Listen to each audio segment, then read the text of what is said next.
और चार्ज में हम इसको जैसे ही लगाते हैं, जैसे ही हम इसमें चार्जर को ऐसे इन करेंगे और इन करने के बाद जो वोल्टेज आउटपुट होगा वो हमारी 5 वोल्टेज होगी आउटपुट, जो कि हमारी वी बस यूएसबी इन के नाम से होगी। अगर आप स्कीमेटिक में देखेंगे तो ये यहाँ से निकलने के बाद ओबीपी वोल्टेज जो हमारी 5 वोल्टेज होगी, यहाँ पर ओबीपी से जो पास होता है वोल्टेज वो भी हमारी 5 वोल्टेज ही होती है। और 5 वोल्टेज पास होने के बाद ये देखिए यहाँ पे आता है और यहाँ पर से देखिए एक अलग लाइन ली गई है और यही लाइन देखिए 142 नंबर की बॉल पे क्या हो रहा है, इनपुट हो रहा है। ये जो हमारी आईडी लाइन है जो 86 नंबर की बॉल पे इनपुट हो रही है, ये आईडी लाइन क्या करता है, आइडेंटिफिकेशन लेता है बैटरी की कि इसमें बैटरी लगा हुआ है या नहीं है। पहले के फ़ोन में क्या होता था कि बैटरी लगा रहे या ना रहे फिर भी उसमें वोल्टेज आउटपुट हो जाता था, लेकिन अभी का फ़ोन में ऐसा नहीं है। जब तक इसमें बैटरी नहीं लगी रहेगी तब तक इसकी वोल्टेज आउटपुट नहीं होगी, बैटरी लगेगी तभी इसकी वोल्टेज आउटपुट होगी।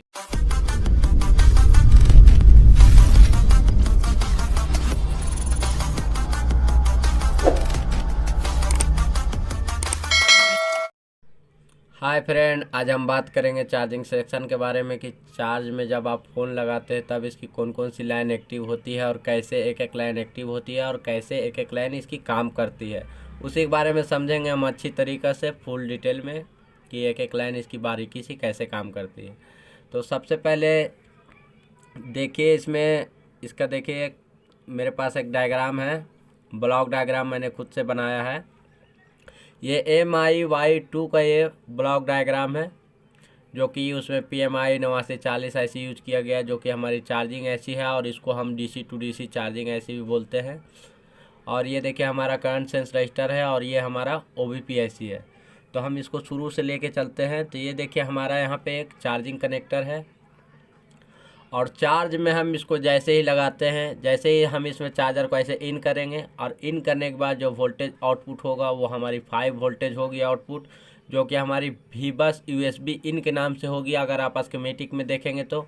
और अगर आप ऐसे देखेंगे तो इसको वी बस वी बस के नाम से ऐसे जाना जाता है इसकी चार्जिंग की जो वोल्टेज आउटपुट होती है। तो जैसे ही इसकी 5 वोल्टेज आउटपुट होगी और ये देखिए इसकी ग्राउंड है यहाँ पे, और यहाँ पर देखिए 5 वोल्टेज आउटपुट होने के बाद ये जाएगी एक कैपेसिटर में, और कैपेसिटर तो आपको पता ही है कि ये फ़िल्टर करता है वोल्टेज को।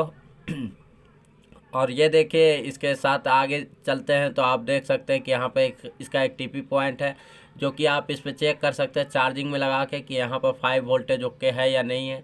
अगर यहाँ पे ओके है तो फिर इसकी अगली सेक्शन को हम चेक करेंगे। तो ये यहाँ तक आने के बाद 5 वोल्टेज, ये देखिए आगे एक डायोड लगा हुआ है। तो ये डायोड भी क्या करता है कि वोल्टेज को फिक्स करने का काम करता है। तो डायोड भी लगाया हुआ है, ये हमारे प्रोटेक्शन के लिए लगाया हुआ है ताकि इसके अंदर कोई गलत करंट आ जाने की वजह से ये ख़राब हो जाए या आगे की सर्किट को लॉस ना होने दे।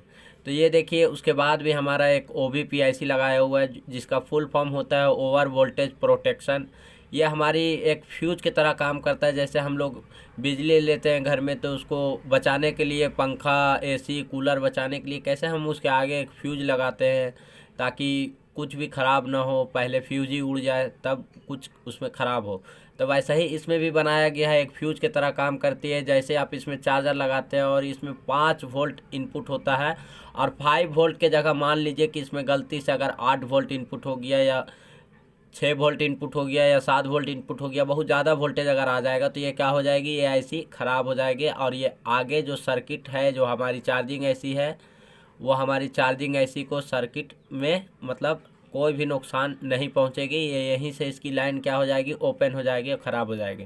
तो ये हमारी प्रॉब्लम जो है यहीं तक रह जाएगी। इसकी आगे जो IC लगे हुए हैं और भी कंपोनेंट लगे हुए वहाँ तक इसकी प्रॉब्लम नहीं पहुँचेगी और यहीं पर प्रॉब्लम इसकी समाप्त हो जाएगी। तो इसलिए इसको यूज किया जाता है OBP IC को, जो कि हमारे मदरबोर्ड में प्रोटेक्शन का काम करता है।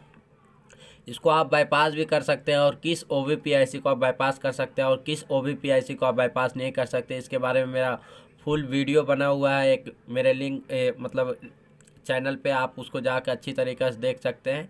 तो ये देखिए हमारी OBP IC के बाद भी जो वोल्टेज आउटपुट होगी 5 वोल्टेज, वो भी देखिए कैपेसिटर यहाँ लगा हुआ है ताकि अगर OBP से अगर वोल्टेज पार हो जाए, अगर कोई गलत करंट आ जाए तो भी इसको ये फ़िल्टर करने का काम करती है। और ये यहाँ से निकलने के बाद ये देखिए ये यहाँ से निकलने के बाद OBP वोल्टेज जो हमारी 5 वोल्टेज होगी यहाँ पर OBP से जो पास होता है वोल्टेज वो भी हमारी 5 वोल्टेज ही होती है। और 5 वोल्टेज पास होने के बाद ये देखिए यहाँ पे आता है, और यहाँ पर से देखिए एक अलग लाइन ली गई है, और यही लाइन देखिए 142 नंबर की बॉल पे क्या हो रहा है, इनपुट हो रहा है। तो ये हमारी जो इनपुट हो रही है 142 नंबर की बॉल पे, ये हमारी मेन जो 5 वोल्टेज है वो इनपुट हो रही है। और यहीं से देखिए एक और डिवाइड किया गया है इस वोल्टेज को, जो कि हमारी सेंसिंग के नाम से जा रही है 92 नंबर की बॉल पे PMI 8940 में। जो हमारी चार्जिंग IC का नंबर है वो PMI 8940 है। तो सबसे पहले इसकी सेंसिंग को भी आप चेक कर ले अच्छी तरीक़े से। अगर आपके फ़ोन में चार्ज नहीं ले रहा तो चार्जिंग के दौरान आप इस कंडीशन में चेक कर सकते हैं, यहाँ पर भी चेक कर सकते हैं। और अगर यहाँ पे TP पॉइंट पे 5 वोल्टेज अगर ओके है तो OVP के जो यहाँ पे कैपेसिटर लगा हुआ है यहाँ पे भी आप चेक कर सकते हैं। और अगर यहाँ पे ओके है तो इसके तो अंदर जा रहा है 142 नंबर की बॉल, तो आप इस सेंसिंग वाली लाइन को चेक कर सकते हैं कि इसमें USB लगा हुआ है या नहीं है। ये सेंसिंग का काम करता है 92 नंबर की बॉल पे। और ये सेंसिंग होने के बाद फिर जो हमारी वोल्टेज आउटपुट होती है वो देखिए हमारी एक कैपेसिटर के पास आउटपुट होती है, जो कि हमारी PMID के नाम से जाना जाता है। और ये देखिए हमारी पैरेलल में लगे होते हैं, पैरेलल में, जो कि हमारी एक सिरा देखिए एक की ग्राउंड होती है और दूसरी हमारी IC से कनेक्टेड होती है। इस तरीके से हमारी एक कैपेसिटर लगे हुए होंगे। यहाँ पर देखिए आपको 5 वोल्टेज मिलेगा। और अगर आप स्कीमेटिक में देखेंगे तो MID के नाम से रहेगा या PMID के नाम से रहेगा कभी कभी किसी स्कीमेटिक में। तो आप यहाँ पर भी आप इसकी 5 वोल्टेज को चेक कर सकते हो अच्छी तरीके से कि 5 वोल्टेज यहाँ पे हो रहा है या नहीं। अगर यहाँ पे कम वोल्टेज रहेगा तो ये कैपेसिटर इसलिए लगाया जाता है ताकि इस वोल्टेज को यहाँ पे फिक्स रख सके और मैनेज इसको कर सके इस वोल्टेज को। तो फिर जो सर्किट में हमारी अगली जो प्रोसेस होती है वो क्या होती है, ये तो हमारी OVP IC में चली जाती है चार्जर लगाने के बाद। और चार्जर लगाने के बाद ये देखिए हमारी IC में इंटर हो जाती है। OVP IC के बाद जो लाइन आ रही है 92 नंबर की बॉल पे और 142 नंबर की बॉल पे इनपुट हो जाती है। और इनपुट होने के बाद यहाँ देखिए 130 नंबर की बॉल से एक PMID निकलता है एक, जो कि हमारी एक कैपेसिटर पे जाती है। यहाँ तक आप अच्छी तरीके से चेक कर ले कि यहाँ पे 5 वोल्टेज बता रहा है कि नहीं। उसके बाद आपको कौन सी लाइन को चेक करना है अच्छी तरीक़े से, तो ये देखिए उसके बाद हमारी ID लाइन क्या करती है। ये जो हमारी ID लाइन है जो 86 नंबर की बॉल पे इनपुट हो रही है, ये ID लाइन क्या करता है, आइडेंटिफिकेशन लेता है बैटरी की कि इसमें बैटरी लगा हुआ है या नहीं है। पहले के फ़ोन में क्या होता था कि बैटरी लगा रहे या ना रहे फिर भी उसमें वोल्टेज आउटपुट हो जाता था, लेकिन अभी का फ़ोन में ऐसा नहीं है। जब तक इसमें बैटरी नहीं लगी रहेगी तब तक इसकी वोल्टेज आउटपुट नहीं होगी, बैटरी लगेगी तभी इसकी वोल्टेज आउटपुट होगी। तो ये ID से इंफॉर्मेशन लेता है ये IC PMI 8940, ये चाहे कोई भी IC हो, ये IC इंफॉर्मेशन लेती है कि इसमें बैटरी लगा हुआ है या नहीं है। अगर इसमें बैटरी लगा हुआ रहेगा तभी वोल्टेज आउटपुट करेगा। तो ये देखिए ID से हमारी क्या होती है, इसकी 86 नंबर की बॉल पे इंफॉर्मेशन लेती है कि इसमें बैटरी लगा हुआ है या नहीं है। और अगर यहाँ पे बैटरी लगा हुआ हो तब इसकी थर्मल की लाइन से चेक किया जाता है कि इसके हीटिंग सेंसिंग बराबर है या नहीं है। पहले के फ़ोन में थर्मल और ID यूज नहीं किया जाता था, एक खाली BSI लाइन होती थी जो कि बैटरी का जो स्टेटमेंट लिया जाता था वो एक ही लाइन से ले लिया जाता था। लेकिन अभी के फ़ोन में ID और थर्मल का यूज किया जाता है ताकि ज़्यादा सेंसिंग, अगर सेंसिंग के वजह से मतलब मान लीजिए कि इसमें थर्मल की लाइन में अगर ज़्यादा हीटिंग महसूस होगा तो ये क्या करेगी, आपके डिस्प्ले पे एरर शो करेगी। और एरर शो करने के बाद क्या हो जाएगा, फ़ोन आपका बंद हो जाएगा, चार्ज नहीं होगा। पहले क्या होता था, एरर शो नहीं करती थी और बैटरी क्या हो जाती थी, ब्लास्ट हो जाती थी। और कई लोगों को ब्लास्ट होने की वजह से कितने लोगों को अपनी जान भी चली जाती थी इसमें। इसीलिए ये अपडेटेड लाइन बनाया गया है थर्मल की और ID की, ताकि इससे लोगों की जान बच सके अच्छी तरीक़ा से। तो ये देखिए हमारी जो ID लाइन है ये आपकी थर्मल को चेक करेगा कि इसमें बराबर है या नहीं है। अगर यहाँ पे बराबर रहेगा इसकी वोल्टेज को तभी ये वोल्टेज आउटपुट में पास करेगा। तो ये 97 नंबर की पिन पे आप चेक कर ले अच्छी तरीक़ा से कि इसकी थर्मल लाइन ओके है या नहीं है।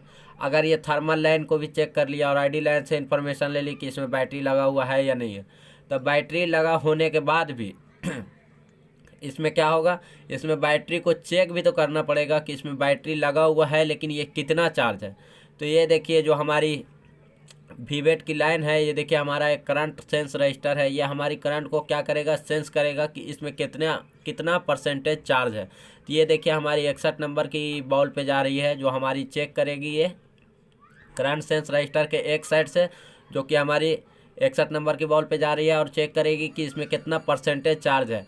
अगर मान लीजिए कि इसमें 40% चार्ज है या 50% चार्ज है, और मान लीजिए इसमें 40% चार्ज है, तो उसी हिसाब से क्या होगा, यहाँ पे बूस्ट होगा वोल्टेज, और बूस्ट होने के कारण उसी हिसाब से इनको आउटपुट दिया जाएगा।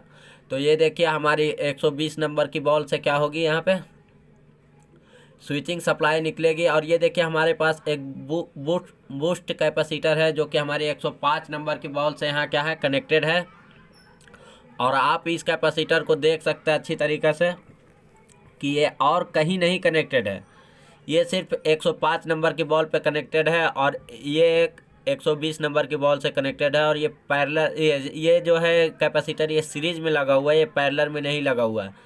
और अगर यहाँ पे जब बूस्ट होगा, बूस्ट करवा के एम्पियर को कम किया जाता है, तब हमारी फ़ोन चार्ज होती है। क्योंकि अभी के फ़ोन में 4000 mAh, 5000 mAh, 6000 mAh की बैटरी आ रही है, तो उसको फास्ट चार्जिंग करने के लिए यहाँ पे एम्पियर के इसकी हाई किया जाता है। तो पहले एम्पियर हाई करने के लिए इसको बूस्ट कराया जाता है, और बूस्ट कराने के बाद इसकी एम्पियर को लो कराया जाता है, और लो कराने के बाद जब इसको लो कराएंगे तो क्या होगा, इसकी एम्पियर हाई हो जाएगी। तो यहाँ पर देखिए आप इसकी बूस्ट कैपेसिटर पे आप वोल्टेज चेक कर सकते हैं। तो एक साइड अगर 105 बॉल वाली पे अगर इस साइड से आप चेक करोगे, तो इस साइड से आपको 8 वोल्ट से लेके 10 वोल्ट 12 वोल्ट तक एक साइड बताएगा, और दूसरी साइड आप चेक करोगे तो 4.2 वोल्ट बताएगा, 3.7 से लेकर 4.2 वोल्ट तक बताएगा। तो इस तरीके से आप बूस्ट कैपेसिटर को भी चेक कर सकते हैं कि यहाँ बूस्ट हो रहा है या नहीं हो रहा है। और अगर यहाँ पे बूस्ट हो रहा है तो इस कोयल को अच्छी तरीके से चेक करें कि ये कोयल से वोल्टेज आउटपुट हो रहा है 139 नंबर की पिन पे या नहीं। अगर यहाँ पर 120 नंबर की बॉल से इसकी आउटपुट हुई, और आउटपुट होने के बाद 139 नंबर की पिन पे इसकी इनपुट हो रही है, और इनपुट होने के बाद ये क्या होगी, 73 नंबर की बॉल से आउटपुट होगी। और आउटपुट होने के बाद ये देखिए हमारी करंट सेंस रजिस्टर है यहाँ पे, और दूसरी साइड ये क्या करेगी, ये जो एम्पियर आ रही है, जो वोल्टेज आ रही है इधर बूस्ट हो करके, उसको क्या करेगी, ये चेक करेगी यहाँ पर 73 नंबर की बॉल से कि यहाँ पर जो वोल्टेज आ रहे हैं वो बराबर है या नहीं है। अगर यहाँ पर ये वोल्टेज आएंगे 73 नंबर की बॉल से, जो आउटपुट होगी, वोल्टेज आउटपुट होने के बाद ये करंट सेंस रजिस्टर के इस पार चली आएगी, और इस पार आने के बाद ये वीवेट बैटरी कनेक्टर पे क्या होगी, चली जाएगी। और हमारा जब बैटरी कनेक्टर पे वोल्टेज चला जाएगा, तब हमारी बैटरी क्या होगी, चार्ज होने लगेगी अच्छी तरीक़े से। तो इस तरीक़ा से हमारे फंक्शन काम करते हैं। एक एक लाइन इसकी इस तरीके से ऑन होती है। और अगर मान लीजिए कि इसमें फेक चार्जिंग की प्रॉब्लम आ रही है, तो आप यहाँ पे भी चेक कर सकते हैं कि जब आप इसमें चार्जर लगा रहे हैं, तो चार्जर लगाने के बाद इसकी कैपेसिटर के पास चेक कर सकते हैं कि इसमें लीकेज या शॉर्टिंग तो नहीं है।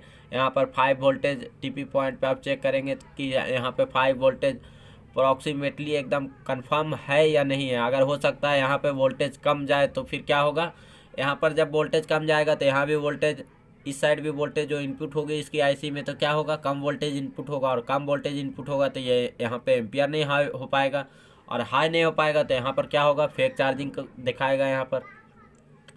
तो पहली हो जाती है हमारी इस लाइन में शॉर्टिंग की वजह से, जो कि हमारे आ सकती है फेक चार्जिंग की प्रॉब्लम। और फेक चार्जिंग की प्रॉब्लम ये इनपुट हो जाने के बाद, दूसरी देखिए हमारी 130 नंबर की बॉल पे चेक करें कि 5 वोल्टेज यहाँ पे ओके है या नहीं है।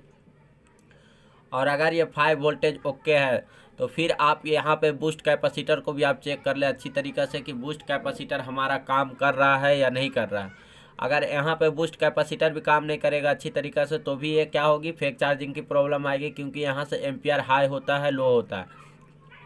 और जब तक इसका एम्पियर हाई नहीं होगा और हाई होकर लो नहीं होगा, तब तक ये क्या होगी, चार्जिंग ऐसी काम नहीं करेगी। और काम तो करेगी लेकिन चार्ज क्या होगी, बैटरी स्टोर नहीं कर पाएगी। और मेन जो प्रॉब्लम होता है, देखिए ज़्यादातर प्रॉब्लम मैंने देखा है, वो देखिए यहाँ से देखा मैंने, ये जो रजिस्टर लगा हुआ है करंट सेंस रजिस्टर, मैंने इस यहाँ से ज़्यादातर प्रॉब्लम देखा है। क्योंकि देखिए ये सेंसिंग की लाइन यहाँ से मिस हो जाएगी, तो भी ये क्या होगा, चार्ज नहीं हो पाएगी, फेक चार्जिंग में चली जाएगी ये, क्योंकि ये बैटरी की जो परसेंटेज होगी वो तो इसमें सेंस ही नहीं कर पाएगी कि इसमें कितना चार्ज है और कितना वोल्टेज इसको आउटपुट देना है। तो ये जब सेंस नहीं कर पाएगी तो क्या होगा, इसकी चार्ज भी नहीं हो पाएगी, क्योंकि जब यहाँ पे सेंस ही नहीं हो रहा कुछ भी तो चार्ज कहाँ से ये दे पाएगा। तो इसकी ये लाइन वाली को भी चेक कर सकते हैं अच्छी तरीक़े से। और ये लाइन को चेक करने के लिए अच्छी तरीक़े से इस रजिस्टर को क्या करें, आप निकाल लें, और निकालने के बाद आप चेक करें कि इसकी लाइन में GR वैल्यू बराबर है या नहीं है, या फिर इसकी वोल्टेज जो आ रही है वो इस साइड बराबर है या नहीं है। तो इसके GR वैल्यू को माप ले, हो सकता है यहाँ से इसकी लाइन मिस होने की वजह से भी इस रजिस्टर पे आपकी क्या होगी, फेक चार्जिंग की प्रॉब्लम आएगी। या इस लाइन में भी अगर आपको मिस हो जाए या यहाँ से ब्रेक हो जाए तो भी इसकी प्रॉब्लम आ जाएगी फेक चार्जिंग की। तो आप इस रजिस्टर को भी आप अच्छी तरीक़े से चेक कर ले कि क्या इस रजिस्टर ख़राब भी हो जाएगी तो भी ये प्रॉब्लम आएगी। तो इस रजिस्टर को आप अच्छी तरीक़े से चेक कर ले। और अगर आपको वीडियो पसंद आया तो वीडियो को लाइक कीजिए, शेयर कीजिए, सब्सक्राइब कीजिए। और अगर आपको कुछ भी समझ में ना आया होगा तो आप मुझे कमेंट कर सकते हैं। और अगर आप अच्छे तरीक़े से एक एक लाइन को समझ के स्कीमेटिक का काम करना चाहते हैं तो आप मेरे इंस्टीट्यूट को ज्वाइन कर सकते हैं। दिए गए नंबर पे आप अपनी कॉल करके सीट को बुक करा सकते हैं। आज के लिए इतने ही। जय हिंद, जय भारत।